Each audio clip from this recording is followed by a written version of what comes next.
सो आज के लेक्चर में हम लोग स्टार्ट करेंगे energy stored in a charge capacitor. That means क्या है कि जब भी हम किसी भी कैपेसिटर को चार्ज करते हैं, मीन्स हम उस पर कुछ ना कुछ वर्क कर रहे हैं। तो चार्ज करने के प्रोसेस में जो भी सेल या बैटरी हमारी जो भी उस कैपेसिटर पे वर्क करती है, उसी वर्क को ही हम क्या बोलते हैं, उसकी एनर्जी।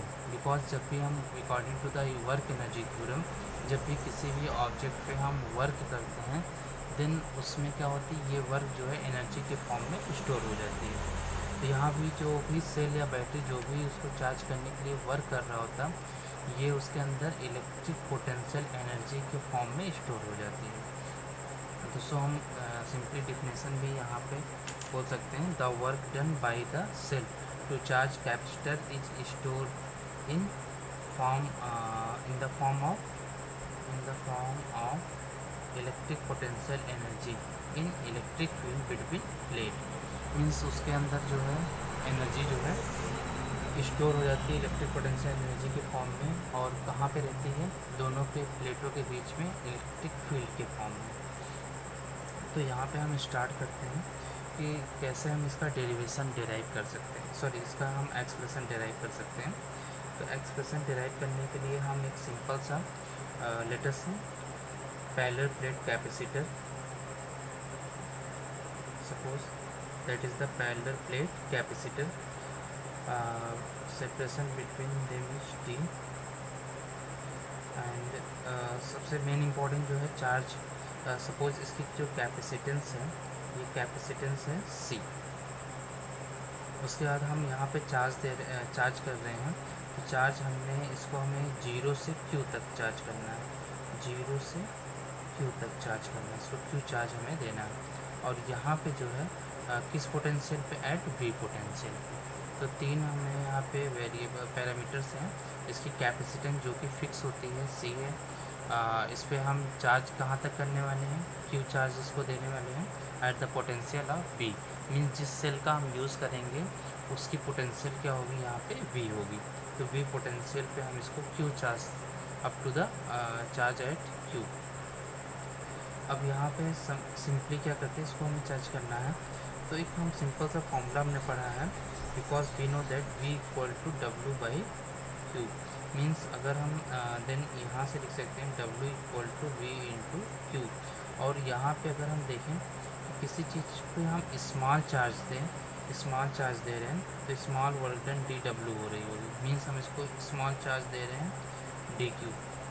अब DQ चार्ज पे इसका वर्किंग क्या रहा, DW। हम लिख सकते हैं DW equal to V into DQ, because हमने इसको V पोटेंशियल पे चार्ज प्रोवाइड किया होगा। तो पोटेंशियल हमारी फिक्स है, V पोटेंशियल पर हम इसको चार्ज प्रोवाइड कर रहे हैं, कितना, very small charge DQ and then small work done DW यहाँ पे हो रहा है। तो यहाँ पे हम, बिकॉज जैसे जैसे चार्ज यहाँ पे बढ़ता जाता है, देन इसकी पोटेंशियल एनर्जी भी बढ़ती चली जाती है। तो so for the small work done हम देख सकते हैं स्मॉल वर्क डन DW हो रही है। तो ओवरऑल अगर हम दोनों साइड को इंटीग्रेट कर देते हैं, तो इंटीग्रेट करते हैं DW is equal to integration V into DQ। यहाँ पे हम इसको चार्ज कर रहे हैं कहाँ से कहाँ तक, 0 से लेके Q charge, 0 to Q charge, 0 से Q चार्ज कर रहे हैं। तो सो टोटल वर्क डन जो हमारी आ रही है, इसको हम W एज्यूम कर लेते हैं। तो so total work done is W। Then अब यहाँ पे हम यहाँ पे इसकी वैल्यू पुट करेंगे, बिकॉज हम चार्ज कर रहे हैं इसको, लिमिट हमारी क्या है, 0 टू Q।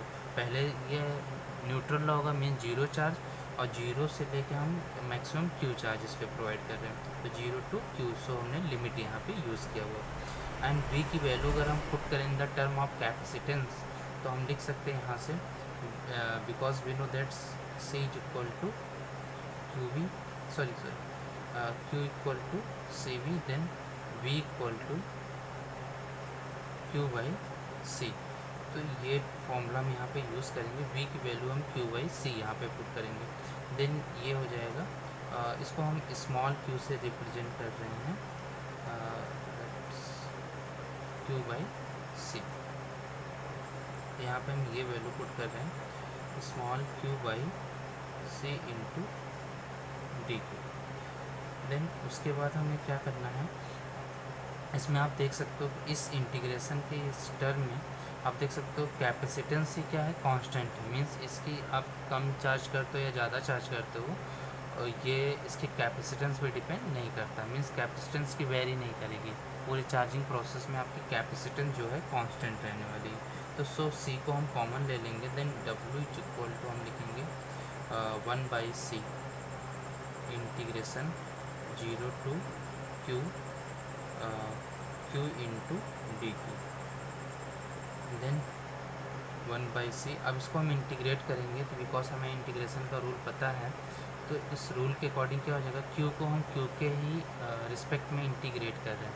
तो सो हम ये बोल सकते हैं कि यहाँ पे ये हो जाएगा q²/2, इसका इंटीग्रेशन q का इंटीग्रेशन क्या हो जाएगा, q²/2, बिकॉज हमें फॉर्मूला पता है x⁴n का इंटीग्रेशन जो होता है x n+1/n+1। तो सो यहाँ पावर 1 यूजिंग कर सकते हैं, then 1 + 1 2 and 1 + 1 2 means q²/2। Limit यहाँ पे फिर से यूज़ करेंगे 0 to q and then w is equal to, अब ये वैल्यू पुट करेंगे 1/c c, then upper limit क्या रखेंगे q²/2 -0²/2। तो सो हमारा जो w की वैल्यू है, वर्क डन जो आ जाती है वो आ जाती है हाफ, बिकॉज ये पूरा टर्म 0 मीन्स ये पूरा टर्म बच रहा। तो सो इसको लिख सकते हैं हाफ, थोड़ा सा रीअरेंज करते हैं 1/2 q²/c। अब यहाँ से हमें एक तो आ गया, तो ये हो गया वर्क डन। और जितना ये वर्क डन हो रहा है किस फॉर्म में स्टोर हो रहा है, in the form of electric potential energy, या उसको नॉर्मली हम कहते हैं energy of the energy stored in a charge capacitor. तो देन यहाँ से u equal to W, and w की वैल्यू कितनी है, हाफ q²/c। अब इस फॉर्मूले मतलब फाइनली हमारा जो पोटेंशियल एनर्जी आ गई, कितनी आ गई, हाफ q²/c। अब यहाँ पे इसको हम और दो अलग अलग इसके फॉर्मूले लिख सकते हैं। जैसे ये चार्ज और कैपेसिटेंस के टर्म में है, तो हम चार्ज और पोटेंशियल के टर्म में लिख सकते हैं, या फिर इसका लिख सकते हैं पोटेंशियल और कैपेसिटेंस के टर्म में इसको लिख सकते हैं। तो इसको लिखने के लिए अलग अलग फॉर्मेट में हम इसको लिख सकते हैं। लिखने के लिए हम सिंपली क्या करते हैं, जैसे कि सपोज यहाँ पे वी नो दैट, यहाँ से हम देख सकते हो q equal to C V, यहाँ पे q equal to C V से हम लिख सकते हैं because q equal to C V. Then अब ये वैल्यू यहाँ पे पुट करेंगे, देन u की वैल्यू क्या हो जाएगी, हाफ q की जगह पे हो जाएगा सी वी, तो देन c²v²/c। तो देन c से c कैंसिल हो गया, ये c से c कैंसिल, एक c यहाँ पे बच रहा हाफ cv²। एक तो फॉर्मूला अपना ये आ गया। उसके बाद सेकेंड फॉर्मूला हम यहाँ पे लिख सकते हैं। अब हम नेक्स्ट क्या करते हैं, यहाँ पे c की वैल्यू पुट कर देते हैं। देन यहाँ से आप देख सकते हो c इक्वल टू क्या हो जाएगा, q/v। तो यहाँ पे बिकॉज c इक्वल टू हम लिख सकते हैं q/v, ये वैल्यू यहाँ पे हम पुट कर देते हैं। तो ये हो जाएगा u equal to half q²/। अब यहाँ पे लिख सकते हैं हम लोग c की वैल्यू यहाँ पे q/v, then u equal to q से q ये कैंसिल, एक और ये q ऊपर चला जाएगा, then half q into v। तो ये सेकेंड फॉर्मूला अपना आ गया। तो ओवरऑल हम अपने पास जो है तीन फॉर्मूले हो जाते हैं। एक हो जाता है half q²/c, and second is the u equal to half cv² and u equal to half q into v। तो ये अलग अलग टर्म से ये फॉर्मूले हैं, सारे फॉर्मूले, ये सबसे बेसिक फॉर्मूला है और ज़्यादातर हम लोग फ्रिक्वेंटली जो यूज़ करते हैं q potential energy equal to half cv²।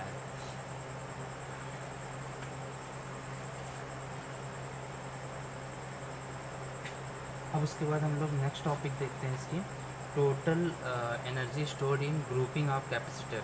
Means अगर सिंगल कैपेसिटर ना होके अगर ये कैपेसिटर ग्रुप में हो तो एनर्जी का क्या डिस्ट्रीब्यूशन होता है, किस तरीके से डिस्ट्रीब्यूट होती है। तो सबसे पहले हम लोग सीरीज ग्रुपिंग देखते हैं। सीरीज ग्रुपिंग में जैसे कि हमने मान लिया कि इस तरीके से कैपेसिटर्स लगे हुए हैं, ओवरऑल n कैपेसिटर यहाँ पे लगे हुए हैं, n कैपेसिटर्स लगे हुए हैं सीरीज में। इसकी C1 है, इसकी C2 है, इसकी C3। अब इनका जो है इक्विवेलेंट कैपेसिटेंस Cp की वैल्यू है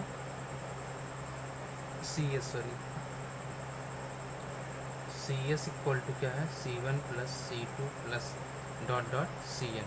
ये फॉर्मूला हमने पिछले लेक्चर में देखा हुआ था। सॉरी, ये सीरीज का नहीं, तो पैरेलल का होगा। सीरीज का होता है 1/Cs equal to 1/C1 plus 1/C2 plus dot dot 1/Cn। ये हमने पीछे लेक्चर में देखा था कि मीन्स जब भी कोई भी कैपेसिटर जो है सीरीज का मेंशन होता है तो उनका इक्विवेलेंट कैपेसिटेंस जो होता है 1/Cs equal to 1/C1 C2 dot dot Cn। तो अब यहाँ पे एनर्जी इनकी देखते हैं। तो एनर्जी का अगर देखें तो U इक्वल टू हम लिख सकते हैं ओवरऑल इनकी कंबाइंड एनर्जी अगर देखें तो ये हो जाएगी हाफ। अब बिकॉज यहाँ पे आपको पता सीरीज कम्बिनेशन में चार्ज जो है कांस्टेंट होता है, तो सो जो हम एनर्जी का फॉर्मूला लिखेंगे इन the term of charge and capacitance. तो चार्ज एंड कैपेसिटेंस के टर्म में जो फॉर्मूला अपना है क्या है, ये फॉर्मूला है Q स्क्वायर बाई ये हो जाएगा Cs, टोटल कंबाइन एनर्जी अगर देखें तो Cs। देन अब इसके जगह पे हम क्या लिख सकते हैं, यहाँ पे इसको लिख सकते हैं half Q square, because charge सब पे सेम होगा बिकॉज ये सीरीज में है। तो क्या लिख सकते हो 1/Cs की प्लेस पे हम लोग लिख सकते हैं 1/C1 plus 1/C2 plus dot dot 1/Cn। अब यहाँ पे आप देख सकते हो जब ये यहाँ पे अंदर मल्टीप्लाई करते हैं तो ये हो जाएगा half Q square by C1 plus half Q square by C2 plus dot dot half Q square by Cn। Then यहाँ से हो जाएगा ये एनर्जी क्या हो जाएगी U1, मीन्स ये फर्स्ट कैपेसिटर की आप देख सकते हो एनर्जी होगी हाफ Q, इसकी एनर्जी सॉरी चार्ज क्या होगी Q एंड कैपेसिटेंस C1, तो देन U1। इसी तरीके से इसको हम U2 लिख सकते हैं प्लस डॉट डॉट UN। तो दैट मीन्स यहाँ से कंक्लूजन ये आता है कि अगर आपका जो कैपेसिटर उस सीरीज कम्बिनेशन में ग्रुप्ड है तो उनका जो टोटल एनर्जी होगा उनके इंडिविजुअल एनर्जी के सम के इक्वल होगा। ये U टोटल है, total energy in series combination, ये इंडिविजुअल कैपेसिटर के एनर्जी के सम के इक्वल होगी। उसी तरीके से अब हम देखते हैं पैरेलल ग्रुपिंग में। पैरेलल ग्रुपिंग में जैसे कि हमने देखा था कि सपोज ये C1 है, ये C2 है, डॉट डॉट यहाँ पे Cn। तो इसकी कैपेसिटेंस C1 है, इसकी कैपेसिटेंस C2 है एंड इसकी Cn है। इस तरीके से हम इनको क्या है पैरेलल में एक दूसरे से कनेक्ट कर देते हैं। यहाँ पे इस तरीके से कनेक्ट है, ये कैपेसिटर है Cn। देन अब यहाँ पे इसकी हम एनर्जी अगर यहाँ पे कैलकुलेट करना चाहें तो हमें यहाँ पे पता है Cp equivalent capacitance parallel combination is equal to क्या होता है C1 plus C2 plus dot dot Cn, means इनके इंडिविजुअल के सम के इक्वल होता है पैरेलल में।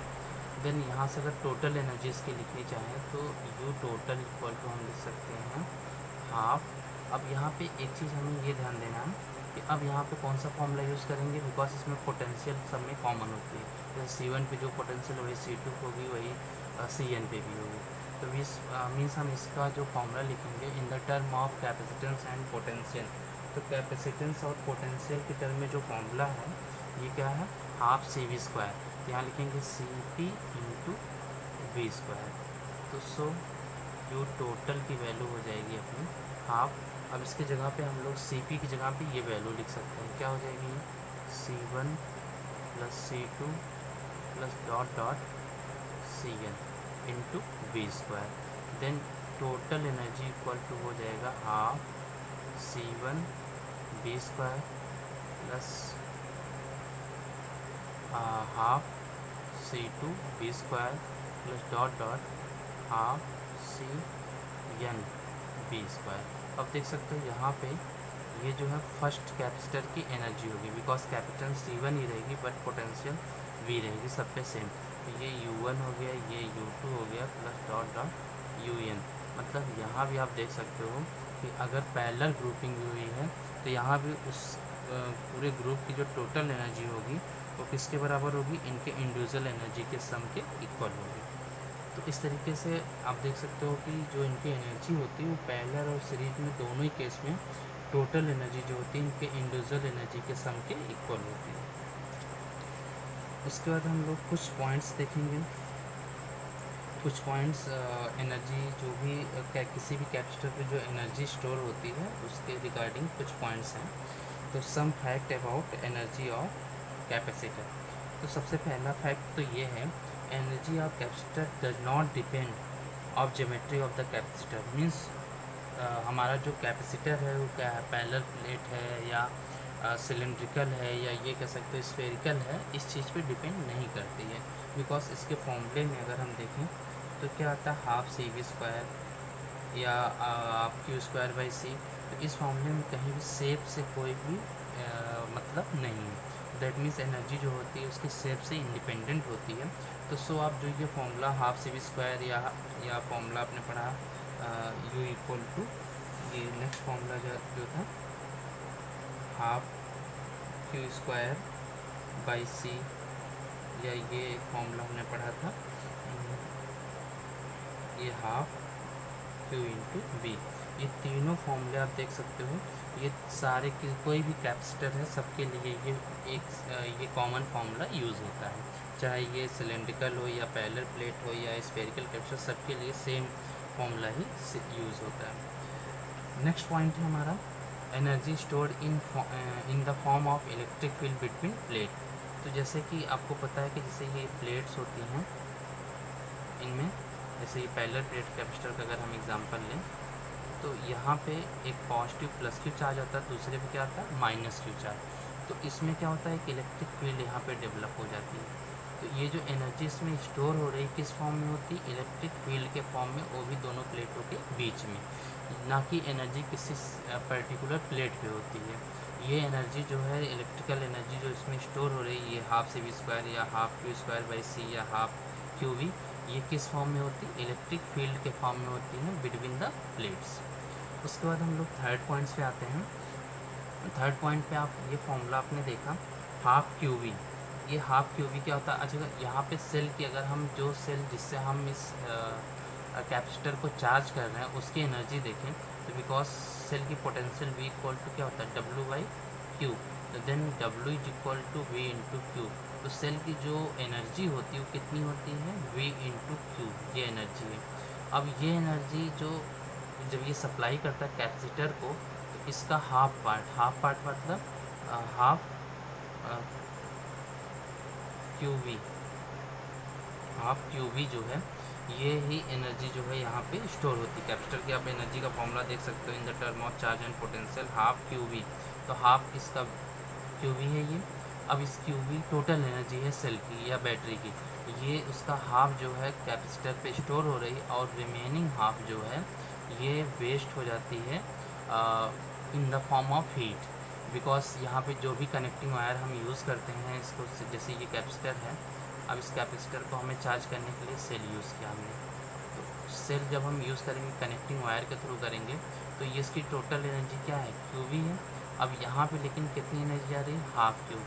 तो हाफ QV एनर्जी जो है यहाँ पे ये वेस्ट हो रही है in the form of heat across conducting wire. और कुछ एनर्जी जो है बैटरी जो है खुद ही इसको जो है कंज्यूम कर लेती है against internal resistance of the cell. तो इस तरीके से हाफ एनर्जी सेल का हाफ एनर्जी ही कैपेसिटर पे स्टोर हो पाता है एंड रिमेनिंग हाफ एनर्जी जो है ये वेस्ट हो जाती है।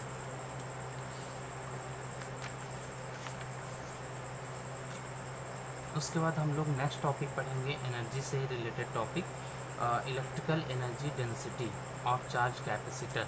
मीन्स अब यहाँ पे हम क्या करने वाले हैं कि जो भी आपका कैपेसिटर है उसकी एनर्जी डेंसिटी निकालेंगे। एनर्जी डेंसिटी सिंपली है क्या, it is a energy stored per unit volume. Means जो भी हमारा कैपेसिटर है उसके पर यूनिट वॉल्यूम मतलब मीन्स कैपेसिटर आपने देखा होगा कैपेसिटर का कुछ ना कुछ अपना वॉल्यूम होता है, तो उस पर यूनिट वॉल्यूम में जितनी एनर्जी ये स्टोर करता उसी एनर्जी को हम क्या बोलते हैं, एनर्जी डेंसिटी। तो इसको हम नॉर्मली जो है एनर्जी डेंसिटी को स्मॉल यू से रिप्रेजेंट करते हैं। तो then small U equal to total energy upon volume of the capacitor. अब कैपेसिटर किस शेप का है उसका वॉल्यूम हम अलग अलग निकाल सकते हैं, जैसे कि पैरेलल प्लेट कैपेसिटर उसका वॉल्यूम क्या है, या स्फेरिकल है या सिलेंड्रिकल है, तो उसकी वॉल्यूम निकाल के और टोटल एनर्जी में डिवाइड कर दे तो उसकी क्या आ जाएगी, एनर्जी डेंसिटी आ जाएगी। तो energy density is the energy stored on per unit volume. तो हम यहाँ पे पैरेलल प्लेट कैपेसिटर की एनर्जी डेंसिटी निकालते हैं। तो पैरेलल प्लेट कैपेसिटर की एनर्जी डेंसिटी निकालने के लिए सपोज हमने ये पैरेलल प्लेट कैपेसिटर बना लिया।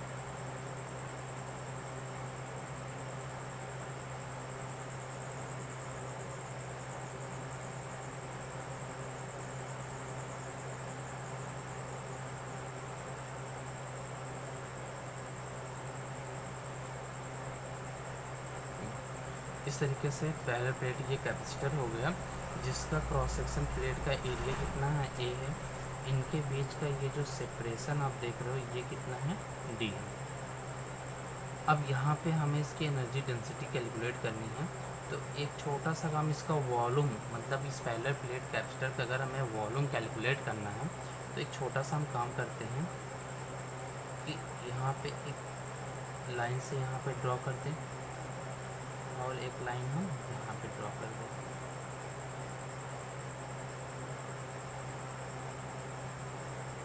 इस तरीके से अब ये लाइन ड्रॉ करने के बाद आप देख सकते हो जैसे कि ये क्यूबॉइड शेप का बन गई है। अब ये क्यूबॉइड शेप का जो ये पैरेलल प्लेट कैपेसिटर ये फॉर्म हो रहा है, देन अब इसकी हम टोटल एनर्जी अगर देखें तो टोटल एनर्जी कितनी होती है इसकी, हाफ CV स्क्वायर। और इसका वॉल्यूम अगर निकालना हो तो वॉल्यूम क्या हो जाएगा, वॉल्यूम V इक्वल टू हम लिख सकते हैं यहाँ पे V इक्वल टू ये हो जाएगा बिकॉज अच्छा ये देख सकते हो आप ये बेस का ये एरिया पता है यहाँ पे ये एरिया। तो अगर हमें किसी 3D शेप का अगर हमें वॉल्यूम निकालना है तो बेस का एरिया इंटू क्या कर सकते हैं हम, हाइट।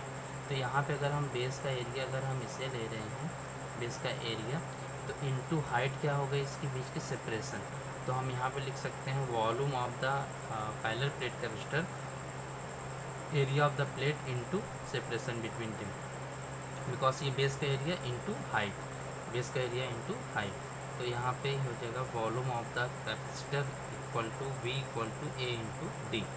तो यहाँ पे वॉल्यूम हमारा निकल के आ गया A इंटू डी, जहाँ पे एक cross section area of the plate, D separation between the plate है। अब ये मानते हैं कि ये पूरा का पूरा इसमें एयर फील्ड है। देन अब हम एनर्जी डेंसिटी यहाँ पे कैलकुलेट करना स्टार्ट करते हैं। तो then U equal to formula जैसा कि है U अपान V। अब इस फॉर्मूले में हम U की वैल्यू रखेंगे कितनी है, half CV square by A into D.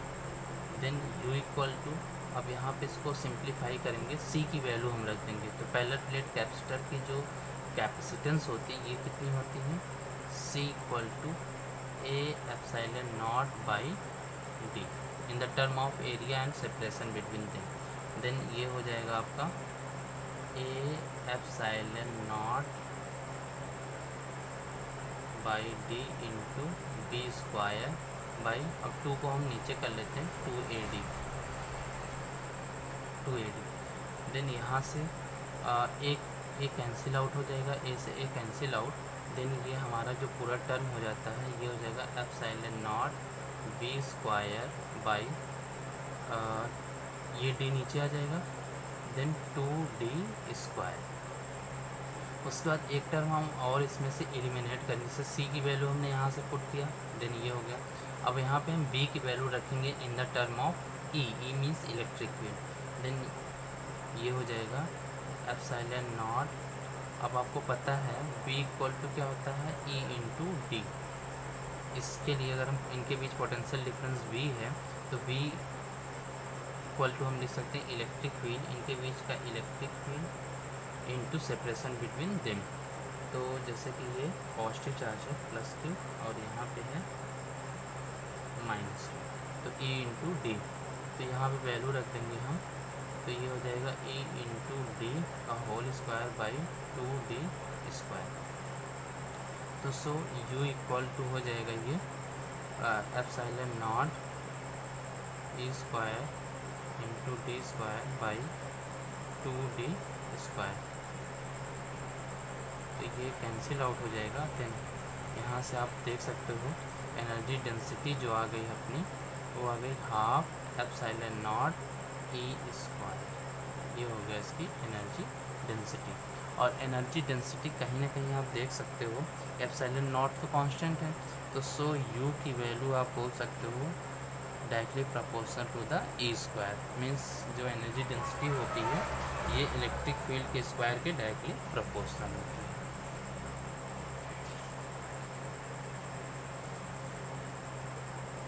उसके बाद हम लोग नेक्स्ट टॉपिक पे आते हैं। नेक्स्ट टॉपिक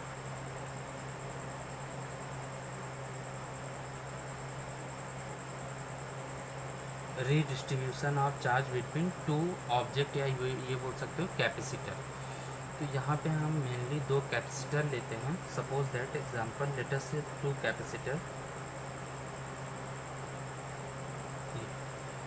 फर्स्ट कैपेसिटर जिसकी कैपेसिटेंस जो है C1 है। अब इस पर हमने B1 पोटेंशियल पे इस पर चार्ज दिया, सो ये हो गया Q1। और अगर हम इसकी एनर्जी लिखना चाहें तो एनर्जी इनके बीच रिलेशन लिखना चाहें तो Q1 बराबर क्या हो जाएगा C1 B1। और अगर इसकी एनर्जी हम लिखना चाहें तो U1 इक्वल टू हो जाएगी half C1 B1 square. Means ये फर्स्ट कैपेसिटर ले रहे हैं जिसकी कैपेसिटेंस C1 है, पोटेंशियल B1 है, एंड इस पे चार्ज जो दिया उसकी वैल्यू हम Q1 कंसीडर कर रहे हैं। तो सो चार्ज और इन तीनों के बीच रिलेशन हो जाएगा charge equal to Q equal to CV, तो Q1 equal to C1 B1। और अगर इसकी एनर्जी हम निकालें तो U1 equal to half C1 B1 square. उसके बाद सेकेंड हम यहाँ पे दूसरा कैपेसिटर भी एज्यूम कर रहे हैं। दूसरा कैपेसिटर है जिसकी कैपेसिटेंस C2 है, पोटेंशियल V2 है, और चार्ज जो है इसकी Q2 चार्ज हमने दिया हुआ है। देन ये भी चार्ज कैपेसिटर है, ये भी चार्ज कैपेसिटर है। तो सो हम यहाँ से Q2 बराबर लिख सकते हैं C2 इंटू V2। और यहाँ पे इसकी एनर्जी अगर हम देखें तो U2 इक्वल टू हो जाएगा हाफ C2 V2 स्क्वायर। तो ये तो हो गया दोनों कैपेसिटर की इंडिविजुअल वैल्यू सारी। उसके बाद अब हम इनको क्या करते हैं, इन दोनों कैपेसिटर्स को आपस में कनेक्ट कर देते हैं। आफ्टर कनेक्टिंग, अब यहाँ पे अगर हमें चार्ज का रीडिस्ट्रीब्यूशन इनके बीच करना तो इन दोनों को हमें क्या करना पड़ेगा, कंबाइन करना पड़ेगा, एक दूसरे से कनेक्ट करना पड़ेगा। तो हम यहाँ पे इन दोनों को आपस में कनेक्ट कर देते हैं।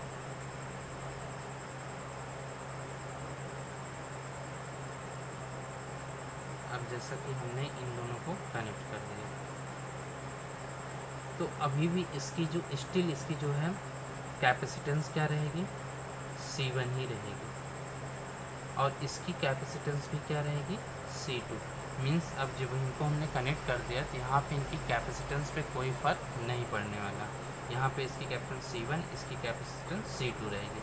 लेकिन अब यहाँ पे अगर हम इनका देखें चार्ज जो है, तो ये जब कनेक्ट करते हैं तो इनके बीच अगर पोटेंशियल डिफरेंस है, B1 B2 की वैल्यू अलग अलग है, तो सो यहाँ पे चार्ज जो है हायर पोटेंशियल लोअर पोटेंशियल की ओर मूव करेगा। तो यहाँ पे हमें कौन सा हायर कौन सा लोअर ये चीज़ नहीं यहाँ पे डिस्कस कर देते हैं। तो यहाँ पे बट ये है कि यहाँ पे चार्ज डिस्ट्रीब्यूट होंगे। तो सपोज़ अब फर्स्ट जो कैपेसिटर है उस पर जो चार्ज आता है आफ्टर रीडिस्ट्रीब्यूशन, ये आता है Q1 डैश, और सेकेंड पे आता है Q2 डैश। यहाँ पे रीडिस्ट्रीब्यूशन के बाद जो चार्ज आता है यहाँ पे Q1 डैश हो जाता है, यहाँ पे Q2 डैश। उसके बाद ये इनके बीच चार्ज तब तक रिडिस्ट्रीब्यूट करेगा जब तक कि इनके बीच का पोटेंशियल दोनों का सेम ना हो जाए। बिकॉज हमें पता है कि चार्ज डिस्ट्रीब्यूट होता है सिर्फ और सिर्फ पोटेंशियल डिफरेंस की वजह से, और अगर यहाँ पे पोटेंशियल डिफरेंस जब सेम हो जाता है तो वहाँ पे चार्ज का डिस्ट्रीब्यूशन जो होता है रुक जाता है। तो यहाँ पे ये कॉमन पोटेंशियल अचीव करते हैं बी, और यहाँ पे इनका कॉमन पोटेंशियल अचीव करते हैं बी। दोनों का जो कॉमन पोटेंशियल ये हो जाता है बी। तो इस केस में कॉमन पोटेंशियल यहाँ पे बी हो जा रहा है। तो यहाँ पे सबसे पहला काम हम करेंगे, इनकी कॉमन पोटेंशियल कैलकुलेट करना चाहेंगे। तो यहाँ पे इनकी जो है कॉमन पोटेंशियल कैलकुलेट करने के लिए common potential V equal to हम लिख सकते हैं total charge upon total capacitance. और ये फॉर्मूला आया कहाँ से, because B equal to we know that Q/C means total charge upon total capacitance. Then V equal to total charge कितना हो जाएगा, दोनों का चार्ज Q1, इसका कितना है Q2, तो ये हो जाएगा Q1 plus Q2 by total capacitance. Because ये अब ये पैरेलल कॉम्बिनेशन में हो गए हैं, और पैरेलल कॉम्बिनेशन में टोटल चार्ज जो होता है ये कितना होता है C1 प्लस C2, दोनों के सम के इक्वल हो जाएगा। देन यहाँ से V इक्वल टू हम लिख सकते हैं, अच्छा Q1 की वैल्यू क्या पता हमें, C1 V1 प्लस Q2 की वैल्यू C2 इंटू V2 अपान C1 प्लस C2। तो ये हो गया कॉमन पोटेंशियल। मीन जब इनको कनेक्ट कर देते हैं तो हम इसका कॉमन पोटेंशियल कैलकुलेट कर सकते हैं, जो कि कितना होगा C1 V1 plus C2 V2 अपान C1 प्लस C2। और normal formula Q1 plus Q2 अपान C1 प्लस C2 है, जहाँ पे हमने Q1 की वैल्यू रखी C1 V1 एंड Q2 की वैल्यू C2 V2 अपान C1 प्लस C2। अब अगर हम यहाँ पे देखें कि Q1 डैश की वैल्यू क्या होगी, Q1 dash is equal to क्या लिख सकते हैं, यहाँ पे कैपेसिटेंस की C1 है बट पोटेंशियल अब क्या है V, और Q2 डैश की वैल्यू अगर हम देखें तो ये हो जाएगी C2 इंटू V। अब दोनों को अगर हम डिवाइड कर देते हैं तो ये आ जाएगा Q1 अपान Q2 डैश, मीन्स जो आपका आफ्टर रिडिस्ट्रीब्यूशन चार्ज हो रहा है इसकी वैल्यू हो जाएगी C1 by C2, because B से B कैंसिल हो गया। मीन जो इस पर चार्ज ये एक्वायर कर रहा है आफ्टर रिडिस्ट्रीब्यूशन, ये किसके रेशियो में कर रहा है, उनकी कैपेसिटेंस के रेशियो में। मीन्स जिसका कैपेसिटेंस जितना ज़्यादा होगा उस पर उतना ही ज़्यादा चार्ज जो है ये एग्जिस्ट करेगा। तो यहाँ पे अब ये सपोज़ ये हायर कैपेसिटेंस का है तो यहाँ पे ज़्यादा चार्ज मिलेगा, यहाँ पे कम होगा। तो ये होता है इनके चार्ज एक्वायर का ratio after redistribution of charges between two capacitor when connected across each other. उसके बाद हम लोग यहाँ पे देखते हैं, बिकॉज हमें पता है कि जब भी एनर्जी का यहाँ पे इनके बीच ट्रांसफ़र होगा, चार्जेस का ट्रांसफ़र होगा, मीन्स इलेक्ट्रिकल एनर्जी का रिडिस्ट्रीब्यूशन होगा, तो कुछ ना कुछ एनर्जी जो है इन वायर के अक्रॉस जो होती है ये लॉस हो जाती है। तो हम यहाँ पे अब नेक्स्ट टॉपिक इसका देखेंगे, energy loss. Next topic loss of energy on sharing of charges.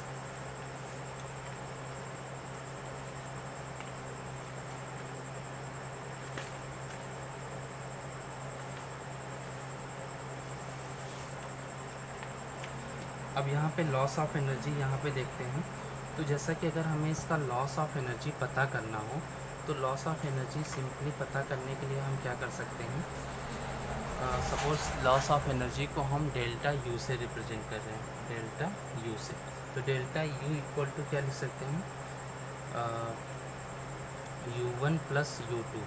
मतलब जब ये दोनों जो हैं सेपरेटली रखे हुए हैं तो दोनों की एनर्जी U1 है, इसकी एनर्जी क्या है U2 है, तो दोनों का सम जो भी होगा, सपोज़ इसकी 5 जूल है, इसकी 6 जूल है, तो दोनों का सम कितना हुआ 11 जूल। अब उसके बाद जब इनको हम कनेक्ट कर देते हैं तो इसकी टोटल एनर्जी U की वैल्यू अब यहाँ पे अगर हम देखें तो लिख सकते हैं half CP V square. CP means क्या है यहाँ पे इनका इक्वलेंट कैपेसिटेंस है C P into V square, या ये लिख सकते हैं half C one plus C two into V square, where V is the common potential है यहाँ पे। तो ये हो गया आफ्टर डिस्ट्रीब्यूशन ऑफ एनर्जी, इसकी फाइनल एनर्जी हो गई और इनिशियल इनके सम के इक्वल होगी। तो अगर हम दोनों को माइनस कर दें तो क्या मिल जाएगा हमें, एनर्जी लॉस।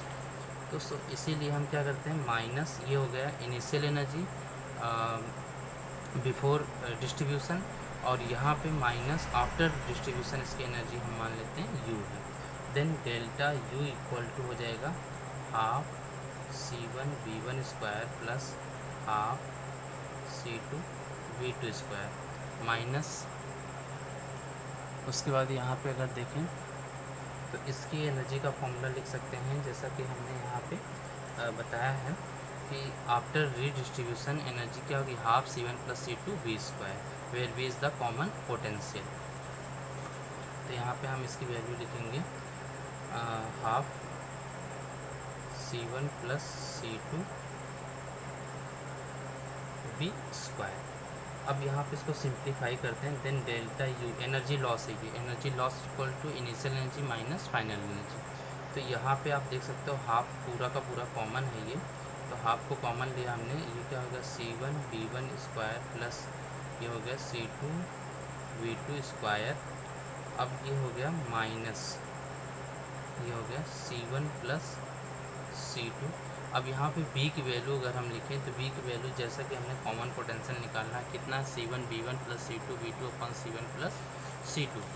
तो इसकी एनर्जी यहाँ पे अगर हम लिखते हैं तो ये हो जाएगी C one B one plus C two V two upon का whole square upon C one plus C two का होल स्क्वायर। तो ये पूरा का पूरा टर्म इससे ये कैंसिल होगा, सो बट बिकॉज ये स्क्वायर है तो एक टर्म इसका बच जाएगा।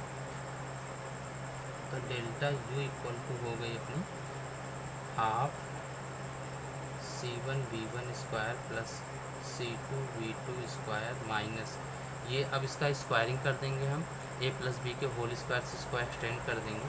तो ए प्लस बी का होल स्क्वायर क्या होता है, C one square V one square plus C two square V two square plus two A B.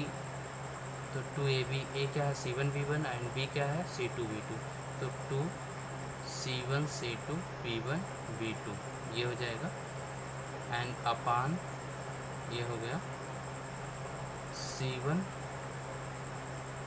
Plus C two.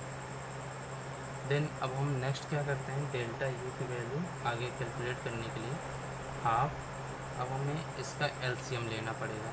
तो इन पूरे टर्म का अगर हम एलसीएम लें तो ये आएगा C one plus C two, because हम इसमें इस पूरे टर्म से हम क्या कर रहे हैं, ये पूरा टर्म अगर आप देख सकते हो ये, और इससे इसको माइनस कर रहे हैं, सो एलसीएम लेंगे सी वन प्लस सी टू।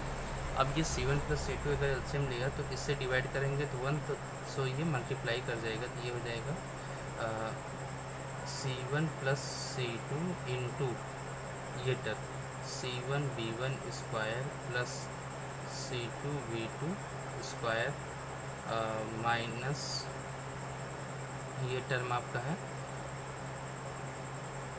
ये है C one square B one square plus